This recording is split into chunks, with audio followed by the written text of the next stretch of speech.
Une fois le tableau bilan des actions mécaniques rempli, je l'utilise pour tracer dans un premier temps les droites d'action connues. L'action en G est verticale.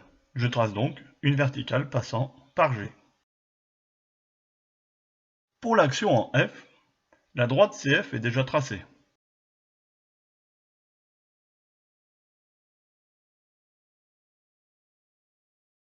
On voit apparaître alors le fameux point I, intersection des deux premières droites d'action. Si la pièce est en équilibre, alors la troisième droite d'action passera forcément par ce point I. On avait vu ça avec le principe fondamental de la statique. Je trace donc une droite reliant le point E au point I.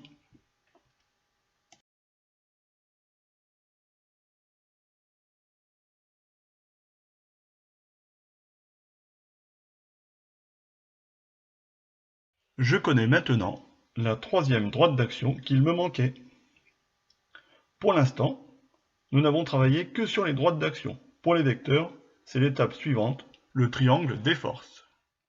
À partir de là, il faut utiliser l'échelle des forces. Ici, 1 cm sur mon vecteur correspondra à 25 décanewtons dans la réalité. L'intensité du vecteur P est de 400 décanewtons. Je divise donc 400 décanewtons par 25, ce qui me donne 16 cm. Je commence par tracer le vecteur poids, celui que je connais entièrement, en vue du tableau bilan des actions mécaniques extérieures rempli précédemment. Je trace donc un vecteur P vertical vers le bas et de 16 cm de long. Ensuite, je déplace une des droites d'action, en l'occurrence celle de l'action en E, à l'origine du vecteur P. Maintenant, je déplace la deuxième droite d'action, celle de l'action en F, à l'extrémité du vecteur P. Je prolonge les droites d'action afin de trouver le point d'intersection qui me fera apparaître le fameux triangle des forces. Je repasse maintenant en très fort les vecteurs qui viennent d'apparaître.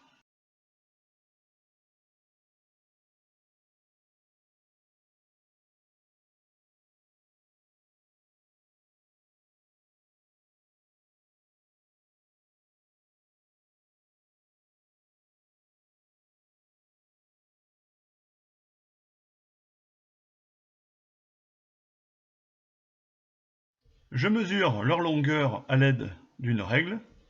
Je multiplie cette longueur à l'échelle des forces, ce qui me donne l'intensité de chaque vecteur.